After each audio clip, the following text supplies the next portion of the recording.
haters on YouTube are on the verge of flooding with hate comments.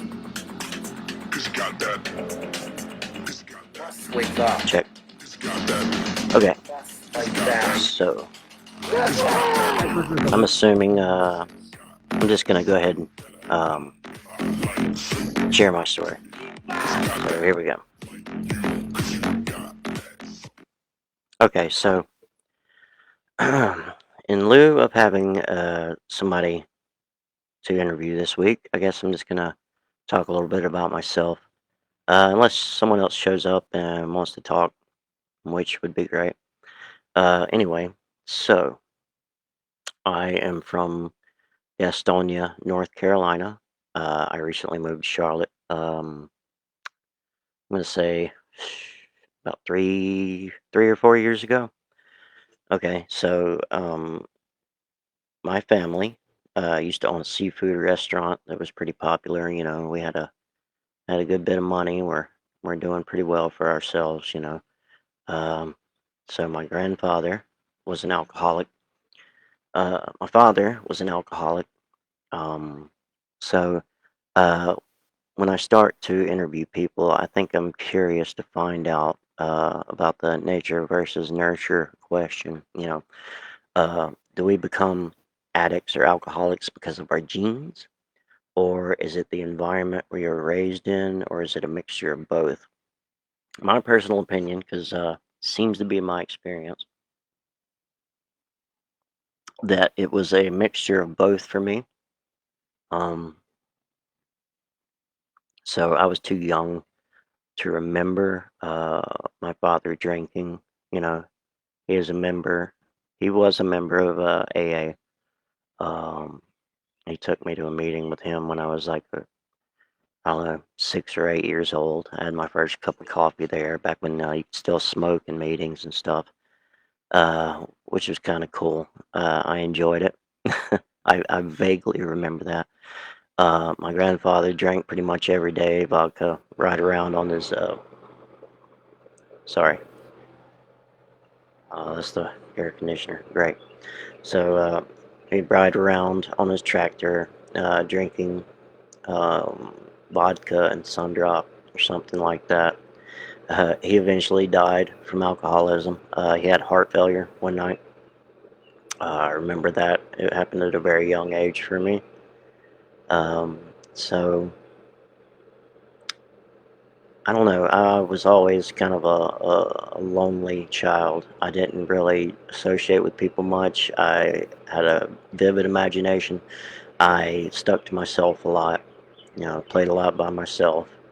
I had a couple of cousins I'd go hang out with from time to time. You know, eventually I came out of my shell, but that wasn't until much later. But I never felt like I always felt like an outcast, an outsider. You know, I'm sorry about the background noise. Can't really go anywhere else right now. I'll see if I can do something about that in post. I don't know. Anyway, so I didn't really. Um, I remember the first time I smoked a cigarette. My mom tossed a Marlboro light on the ground, and I picked it up and smoked it. I don't know, I was 8 or 10 years old, or 12, or something like that. Started smoking cigarettes. I think the first time I really did anything was when my cousin introduced me to marijuana, and I really liked that a lot. I went a long time doing that, and I felt like I couldn't enjoy anything unless I was, smoking weed. I didn't even start drinking until I was the age of 21. But when I was 15 years old, I actually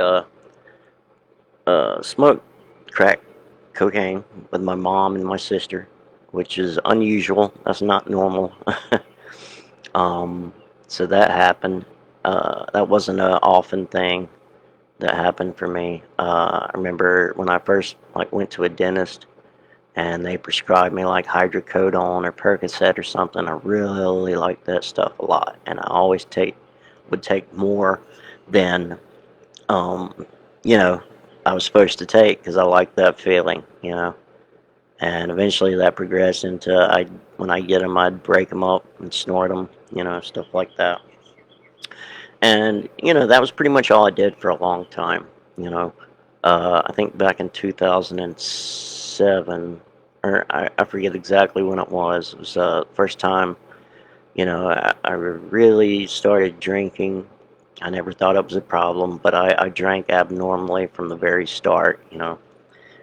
Normal drinker you know, just has a few drinks, and once they start to feel the effect, they stop. That was not my experience. I blacked out the very first time I drank.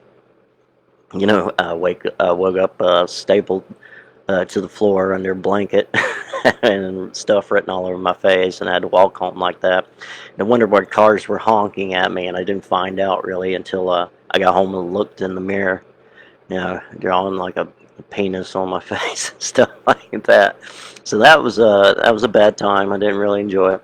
Uh, and anytime I drank, really, nothing really good ever happened for me. It was really unpredictable what would happen. I'd usually just be obnoxious, but there would be many times I would just go way too far and black out, and crazy stuff would happen. I might wake up in an ambulance or handcuffed to a hospital bed in another county, and it got to be where I couldn't really enjoy anything. I didn't feel comfortable inside in any social situation or doing anything unless I had a couple of cocktails in me or a drink in my hand. But I describe myself, I introduce myself as an alcoholic. I know now, I believe that I have alcoholism for sure, and I believe that I treated that alcoholism with many different substances. Uh, but I know I'm an alcoholic because I can't control the amount I drink. I can't decide when I drink. I have no control over what happens after I drink. you know. So I do really anything I could get my hands on to make me feel okay inside or make me feel better, make me feel different. Because I really, uh, never really felt normal without it. And that was the normal life for me for many, many, many years. That was all I knew because I was surrounded by alcoholics and drug addicts. I got to see later in life what my father was like when he drank. You know, he was a very, very good man. I love my father very much. He helped many people. But when he drank, he was real Jekyll and Hyde. He was a really different person. He was very mean. I would describe him. He's kind of like the devil. Yeah, he was extremely mean man.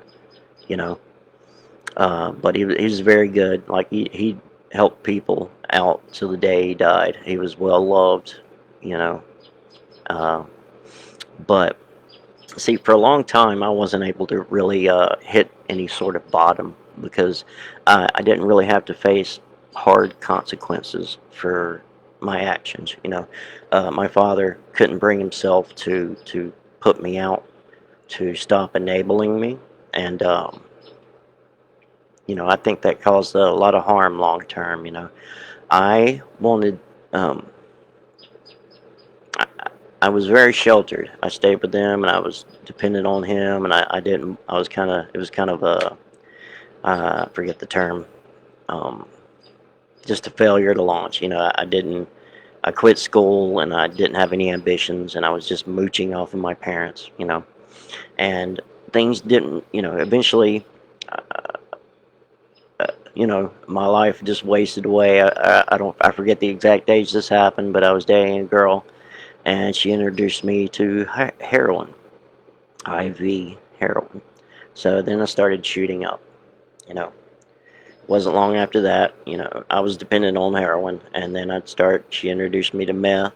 I'd smoke meth. I'd shoot up meth, and then I'd mix them both and shoot them up together. Um, and then that's when things really went downhill for me. I didn't, the thing that hurt me the most, I think, is when my father called me a junkie, and that hit hard. I felt really bad about that, but I still wasn't willing to change. You know, I couldn't stop. I could not stop. So this goes on for a while. I don't have to face any consequences because I have them to fall back on, my mom and dad. But, eventually, I'd say around 2017 or 18, my mother passed away. She was dying of cirrhosis, but she ended up passing away in her sleep from a brain aneurysm. which was kind of a mercy. She was not well, she was suffering, and better that than suffering for a long time. And then about a year later, oh, before all this, like a few uncles passed away. Members of my family that were my favorites just passed away back to back to back over the years until about 2018 or 19. My father passed away. He passed away in his sleep due to complications from COPD, heart failure. He was not sober at the time. I was not clean at the time, and I regret that today. I want more than anything. Uh, I wish more than anything I could have been sober. My dad could have seen me sober before he passed away. But anyway, once he passed away, then things started to get rolling. I didn't know how to live on my own. I was too dependent on them. And once all that was taken away, once the people that enabled me were not there anymore, then things started to happen. Then I started to face some real consequence. You know, Shortly after that, I became homeless.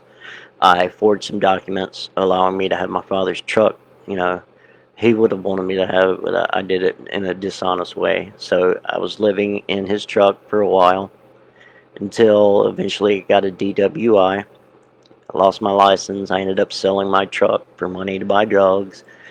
Well, first, before that, during the pandemic, I was doing DoorDash and stuff to support my habit. But eventually, yeah, I lost my license, ended up selling my truck, ended up becoming really homeless, bouncing from couch to couch, sleeping in the woods behind the methadone clinic, until eventually no one wanted me around. I had no one, you know, I became unwelcome everywhere. I was unemployed, unemployable, and then things got worse. I ended up, due to IV drug use, I ended up getting sepsis in my bloodstream, and the infection, I was told, traveled through my bloodstream and happened to catch here on my spine, right here at the base of my neck, at the cervical collar. And it rotted a piece of my spine away there, so my neck wasn't able to support my head.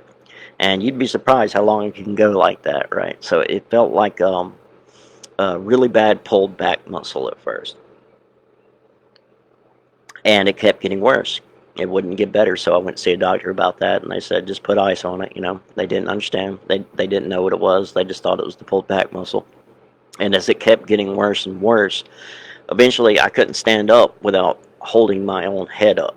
My neck wouldn't support my head, and you would think a normal person would go to the hospital like something's very wrong here. No, I kept going. I did not want to go to the hospital, and this went on for a little while until eventually, one day it got so bad, like my hands started going numb, and then it felt a numbness in my stomach, and then in my feet, and then I got really scared. It's like, okay, I need to go to the hospital. I actually drove myself to the hospital in my father's truck. I picked my head up, got in the seat of my father's truck, and drove myself to the hospital, and told them what happened. They got me to a doctor pretty quickly. And so the doctor, they did their test, all the tests and stuff, and I wish I had the picture of what my neck looked like before the surgery, because the spine was just really messed up. And he told me that I was nearly paralyzed from the neck down. I could be dead. They were gonna have to do a surgery and stuff. Hey, Ron. I'm telling my story because I couldn't get anybody to come get on here and talk about anything, recovery or anything. So I'm just telling my story basically. So the doctor told me that I was nearly paralyzed from the neck down. I could have died, and I was terrified. I started bawling. I was really scared, and they ended up. I ended up having two surgeries, one on the back of my neck, really a lot of staples there, and one right here. And what they did was fuse my spine together, and they put like a metal implant in my neck that supports my head. Can't really turn my head anymore, and that was extremely painful. I was in the hospital around. So I was in the hospital around Christmas, December 25th. I was in there for like 7 days. They put a PICC line in me, which is a line they put through your heart, where you can just have an IV attached to it. I had to come back every day for a month and have IV antibiotics put in. Um, and the insanity of it is, I still kept using. I shoot up in the PICC line.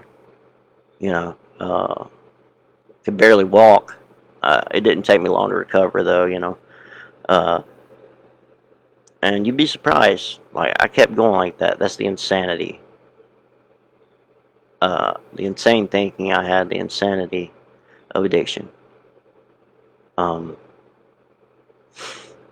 So after that, I kept going for a long time. After that, eventually I went to jail for something or other for like a month, and eventually I got to the point to where I couldn't support my habit anymore, and I was dope sick all the time, and I was trying to walk to detox, and I could barely make it. I could barely walk. I couldn't do anything, and I tried to go into detox, and because of the test they gave me, it's like, oh, you might have COVID. We can't let you in because you might have COVID. And I was like, well, can't you just give me a test and let me in? Like, I'm at the end of my rope here. And I was so upset. And I walked outside, and I literally couldn't walk anywhere. I couldn't do anything. So I just laid in the grass. I had no phone service.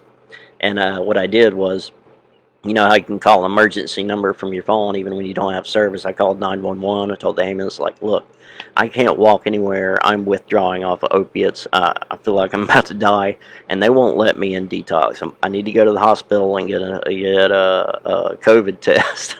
So the hospital was right there. It's attached to the detox. So they came in just down the street and picked me up and brought me to the hospital. I think it was 2021, I believe. Pretty sure 2020 or 2021, but I'm pretty sure it's 21. So anyway, yeah, I did that. They gave me like they gave me the COVID test, and they gave me like some Suboxone or something, so it would stop the withdrawals apparently, and I could walk down to the detox. Yeah, I walked to the detox, and I took my paper that said I had my COVID test, and I smacked it on the windows like, there you go, let me in. And I went to detox. And that's where, at that point, I didn't want to stop. I was forced to stop because I couldn't do it anymore. I had no means of doing it. If I had any way to keep going, I probably would have. But that was what was necessary for me. That was my complete and utter bottom.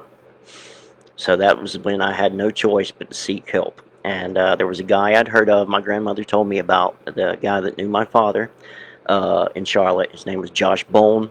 I'm very grateful to this man. He has helped me very, very, very much. He runs like a sober living thing here in Charlotte. He owns like 20-something houses, 21, 22, maybe more. It's called Anchor of Hope, sober living place. And he picked me up from that detox, and he brought me to Charlotte, and he took me to Rebound Charlotte Rescue Mission. And I stayed there for about 4 months. And I felt I wanted to leave so many times, but thankfully to the people I met there, I started forming some connections, some friendships that I still have to this day. And they wouldn't let me leave, thank God, because I wanted to run. That was my reaction. When I got too stressed out, when I didn't know what else to do, I wanted to run away, but I had nowhere to run to. I just would have been back out on the streets, but thank God for them. Thank God for that place, and thank God for Josh Bone. So I completed that treatment, and I went out and started staying in one of his sober living places, Anchor of Hope. But this time I wasn't fully ready. I wasn't really working the steps. I tried to. I didn't do it thoroughly. I thought I was. I wasn't very serious. I wasn't very honest. I wasn't completely willing. But it was a start. So I'm going to meetings. I got a pretty decent job doing production, building windows. And that went on for like a little over a year. But then again, I would sneak out and I would go drink with an ex-girlfriend, and I wasn't really serious yet. But this was kind of the start of things changing for me. So eventually I had a real relapse. I started going out and smoking crack again, and because after a while I had less and less accountability. I ended up becoming a manager of one of his sober living places, and I had my license back, and my rent was cut in half, and I had money in my pocket. And then one day, I I was describing this. I was thinking about this earlier. One of the two kinds of relapses happened to me. There's a gradual relapse and there's a sudden relapse. So I got hit with a sudden relapse. So I'm driving around in my car, not a cloud on the horizon, everything's going great, and then just the insane thinking hit me. I can get away with it. I can go do this, and I've got it now. And this is the thing we try over and over and over again. If I don't have a spiritual solution, I have a physical allergy to drugs and alcohol, an abnormal reaction that means I can't do it successfully. I have a mental obsession that tells me time and time again that tells me I can do it successfully, that makes me want to recapture the good old days. And there's no more ease and comfort than that for me, but I tried anyway. That's the insanity of alcoholism and addiction. We go into treatment, we build our lives back up, we get everything back, and then we lose it again over and over and over again. Unless a spiritual awakening, a spiritual experience, a personality change can be had, this cycle continues over and over and over again. But through that, oh, thank God. Sorry about that. But through that, I was eventually able to become willing. After having enough pain, I I eventually became more willing. I've had a few relapses since then, but each time I was a little more willing, a little more honest until this last time. Complete willingness, complete honesty, uh, just doing the work. And I feel I've had that personality change, and I don't feel the need to go do that anymore. But this is a daily thing. I wake up every day with untreated addiction and untreated alcoholism, and if I don't treat that some way every day by growing spiritually, by self-sacrifice, trying to work with others, uh, doing my 12-step program, praying, meditation, self-sacrifice, helping others, working with my sponsor, going to meetings. If I don't do that, uh, then I'm doomed to drink again and to get high again, and eventually I'm going to die. It's a miracle I've made it this far. I was talking about the two different types of relapse, right? So the gradual relapse and the sudden relapse, which is the most baffling. So the gradual relapse is if I'm just stop drinking, stop using, right? And I go into treatment and I'm sitting in meetings and I'm not trying to work the program and not trying to grow spiritually, not trying to clean out the mess that's on the inside or work with others and just sitting there and giving my testimony about how grateful I am.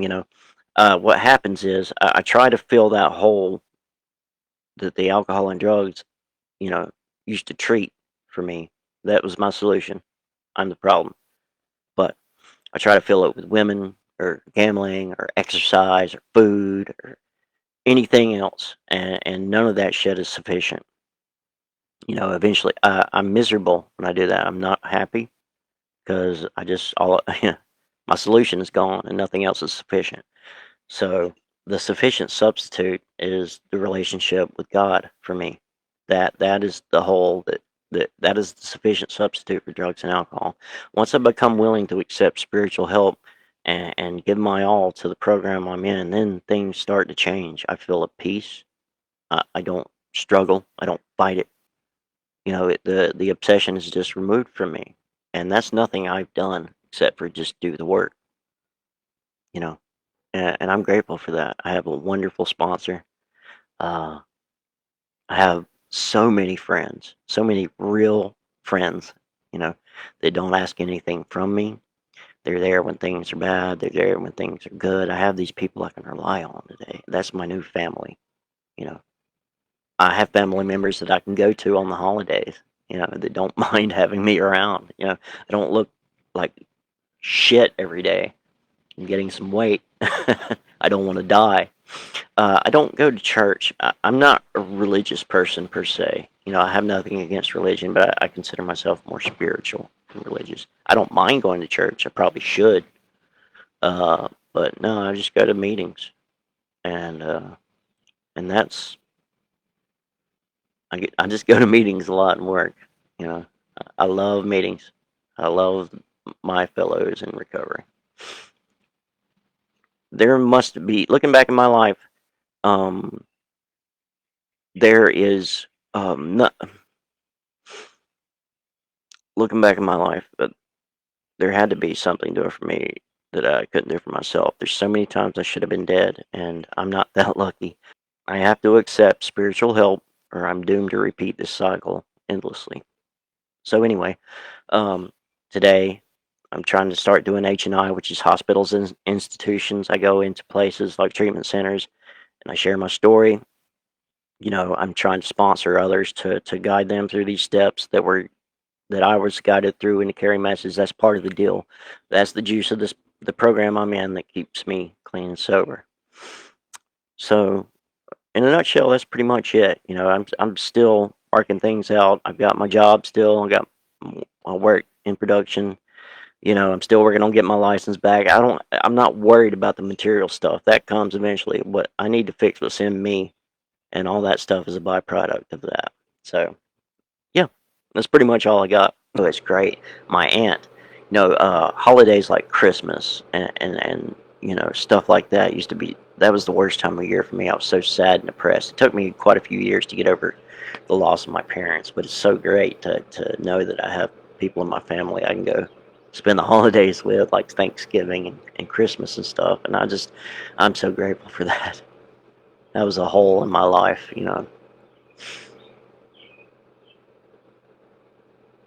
So I'm not alone anymore. Mm. And I can be at peace by myself in my own thoughts. Used to be, I always wanted to be somewhere else. I always wanted to be doing something else, or just doing something so I didn't have to sit with my thoughts. Always have the TV going. Uh, Always something. Because I was not at peace with I'm still learning how to love myself. I'm still learning who I am as a sober person. Because we don't know that when we first get here.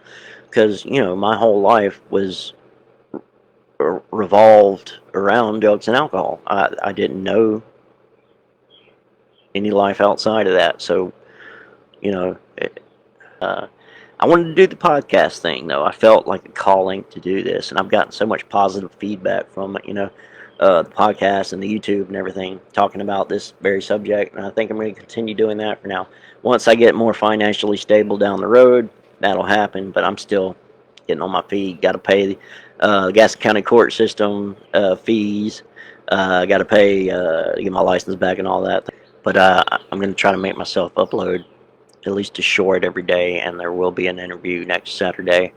It's either going to be morning, noon, or early afternoon. I haven't pinned that down yet, but I'll keep updated. And I appreciate everyone's support. You know. Uh, but anyway, got some good people lined up. I'm gonna try to get Josh on here. Josh Bone. Got my sponsor coming on. Got a really good guy I know next week named Michael W. He's a fan. He's a great guy. God dang. Okay.